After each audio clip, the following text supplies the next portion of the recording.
Bonjour et bienvenue dans Archi-Urbain, l'émission qui vous parle d'architecture et d'urbanisme. Aujourd'hui, je vous donne rendez-vous à Flagey, à la Cambre. Avec Liliane, on se dit on va aller au Fab Lab de l'ULB. On est bien ici, non? Très bien, c'est vrai. Alors, je vous présente Liliane parce que c'est la première fois qu'on la voit dans Archi-Urbain. Tu es éditrice. Exactement. Éditrice de bouquins plutôt d'architecture. Architecture, art et photographie. Alors, voilà, c'est la ligne éditoriale de Prisme Édition. Tout à fait. Puisque tu es dans Archi-Urbain, on va bien évidemment parler d'architecture. Et on va parler du 6e tome de Belgium New Architecture. J'ai créé la maison d'édition il y a 20 ans. Nous avons fait un premier livre qui s'appelait Bruxelles Ville Nouvelle. Et maintenant, ce numéro 6, en fait, c'est le 9e de la collection. Donc en 20 ans, 9 livres. Et comment est-ce que tu choisis les projets qui vont être présentés dans le livre? Je les choisis. Est-ce que c'est toi qui les choisis? Comment est-ce que ça se passe? Oui, alors c'est vrai que le premier tome, c'est Joël Kless, architecte, qui l'avait voulu et qui pensait qu'il fallait vraiment faire la promotion de l'architecture contemporaine. Et donc à deux, nous avons fait plusieurs tomes. Bien sûr, j'ai créé le bureau d'architecture avec lui et donc ça veut dire aussi que je suis au courant de toute l'actualité en architecture.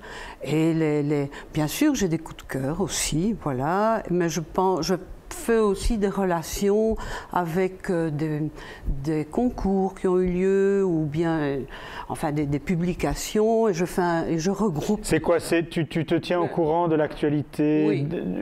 Au quotidien et puis alors quand il faut faire le bouquin? J'ai un classeur où voilà, je collationne un peu tout ce qui est vraiment bien et puis au moment de la publication, je commence à faire mon choix, ce qui n'est pas facile. J'ai un compagnon de route quand même qui depuis 20 ans a toujours été à nos côtés, c'est Pierre Loos, qui est écrivain et qui, je peux l'appeler, je peux parler avec lui des textes qu'on voudrait insérer dans le livre. Il a fait le texte avec Victor Lévy sur le numérique dans l'architecture.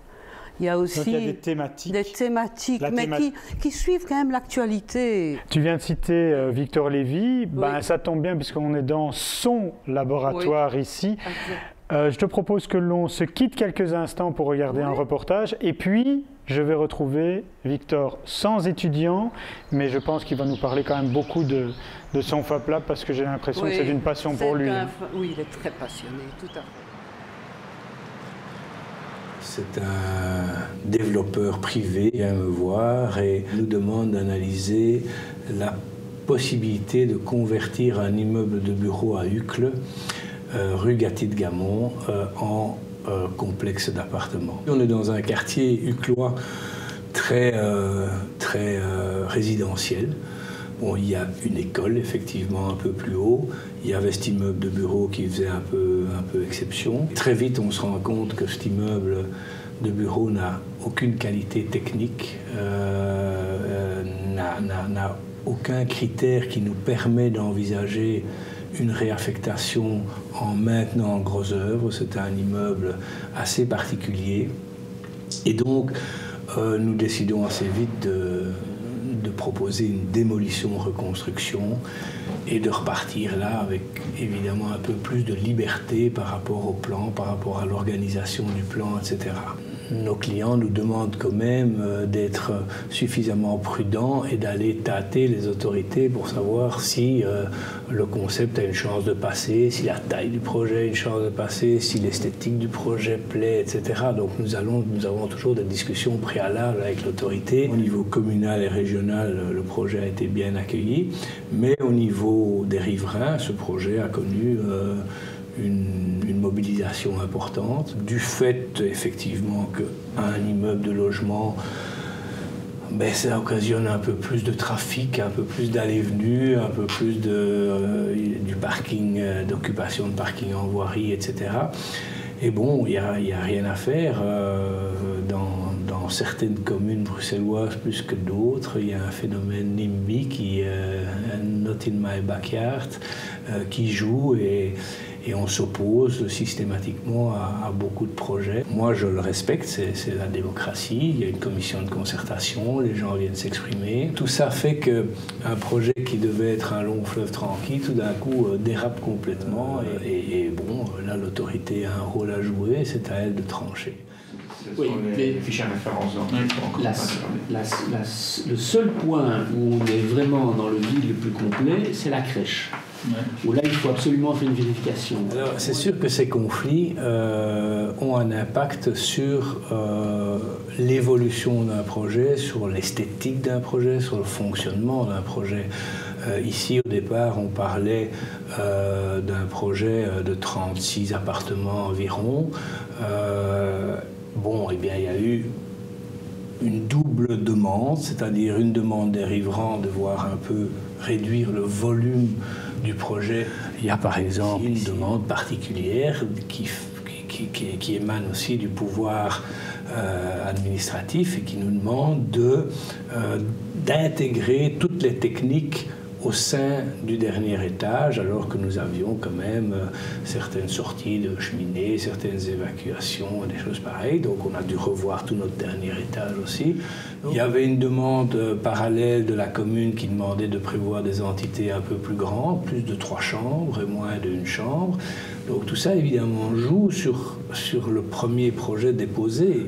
Bon, je dis quelquefois qu'on dessine des pur sang et il y a un rhinocéros qui sort à la fin du parcours. Il y a toute une série de choses qui impactent sur l'architecture pendant le cours de ce qu'on appelle la phase préliminaire avant chantier, donc toute la phase de concertation, la phase d'enquête publique, etc. C'est clair qu'il y a des projets où c'est très lourd pour un maître d'ouvrage pendant toutes ces discussions qui peuvent quand même durer quelquefois